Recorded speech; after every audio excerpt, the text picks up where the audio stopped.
آپ نے سنا ہوگا حضور نے سورہ رحمان کے بارے میں فرمایا ہے، سورۃ الرحمن عروس القرآن، یہ سورہ رحمان جو ہے یہ قرآن کی دلہن ہے۔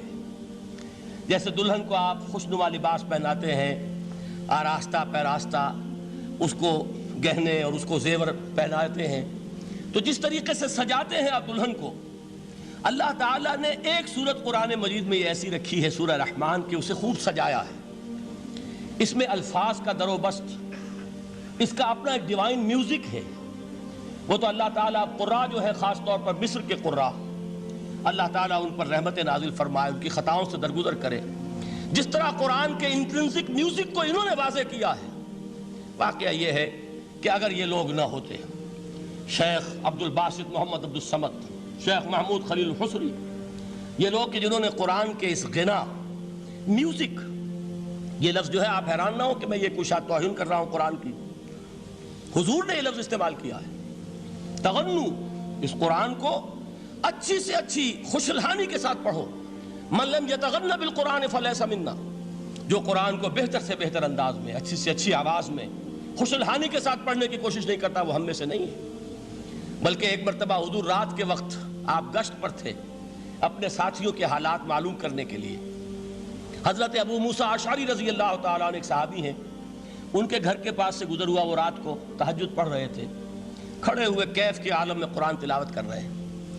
حضور کو بہت پسند آئی ان کی قرات، کافی دیر تک وہاں کھڑے سنتے رہے۔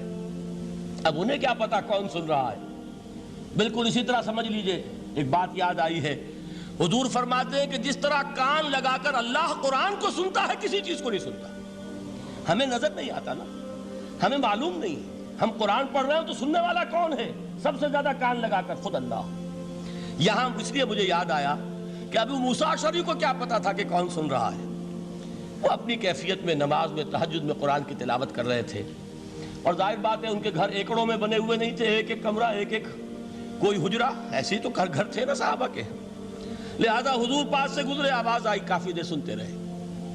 اس کے بعد آپ تشریف لے گئے، صبح فجر میں ملاقات ہوئی تو حضور نے تحسین کے انداز میں فرمایا، یا ابا موسیٰ انک قد اوتیت مزمارا من مزامیر آل داؤد، اے ابو موسیٰ تمہیں تو آل داؤد کے سازوں میں سے ایک ساز اللہ نے عطا فرما دیا ہے۔ جس طرح حضرت داؤد، لہن داؤدی مشہور ہے کہ جب وہ پچھلے پہر رات کو حمد کے ترانے الاپتے تھے، قرآن میں ہے کہ پرندے شامل ہو جاتے تھے ساتھ، اور پہاڑ وجد میں آتے تھے، پہاڑ بھی ان کے ساتھ شریک ہوتے تھے۔ تو جس طرح کا اللہ نے ان کو لہن عطا فرمایا تھا، حضور نے تحسین کے انداز میں فرمایا ہے، ابو موسیٰ اشعری اللہ نے تمہیں بھی آل داؤد کے سازوں میں سے ایک ساز عطا فرمایا۔ بہرحال قرآن مجید کا جو یہ میوزک ہے، قرآن کے الفاظ کا جو حسن ہے، جہاں تک حسن معنوی ہے وہ تو ہر لفظ میں ہے، لیکن یہ حسن ظاہری، حسن صوتی، حسن لفظی، یہ اپنے کلائمیکس پر آپ کو نظر آئے گا سورہ رحمان میں۔ لیکن قرآن میں یہ سورت اس اعتبار سے بھی ممتاز ہے، اس کی 4 آیات پر ذرا توجہ کریں گے، عجیب حقائق سامنے آئیں گے۔ جہاں یہ قرآن مجید کے حسن صوت اور حسن لفظی کی معراج ہے، وہیں اس کی پہلی 4 آیات میں 4 چوٹی کی چیزوں کا ذکر ہے، سب سے اونچی چیزیں۔ پہلی آیت کیا ہے؟ الرحمن، ایک آیت ہو گئی۔ رحمان کیا ہے؟ اللہ کا نام ہے۔ کبھی آپ نے غور کیا اللہ کے ناموں میں سب سے پیارا نام کون سا ہوگا؟ رحمان۔ کیوں؟ اس کا مادہ کیا ہے؟ رحمت۔ ہمیں سب سے بڑھ کر جس چیز کی ضرورت ہے وہ کیا ہے؟ رحمت خداوندی۔ نام اچھی طرح سن لیجئے اس حضور کے قول کو۔ حضور فرماتے کوئی شخص جنت میں مجرد اپنے عمل کی بنیاد پر داخل نہیں ہو سکے گا جب تک کہ رحمت خداوندی دستگیری نہ کرے۔ کسی صحابی نے بڑی ہمت اور جرأت کا ثبوت دیا کہ پوچھ لیا، کیا حضور آپ بھی؟ جب آپ نے فرمایا کوئی شخص داخل نہیں ہو سکتا جنت میں محض اپنے عمل کی بنیاد پر جب تک کہ رحمت خداوندی جو ہے وہ دستگیری نہ فرمائے۔ پوچھا گیا کیا آپ بھی؟ آپ نے فرمایا ہاں میں بھی۔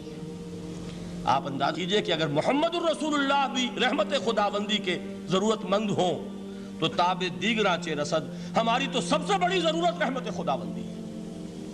اب یہ رحمت جو ہے قرآن مجید میں اللہ تعالیٰ کی یہ شان 2 الفاظ کے ذریعے سے آتی ہے، رحیم اور رحمان، اور کوئی مادہ نہیں ہے جس سے 2 نام بنتے ہوں اللہ کے۔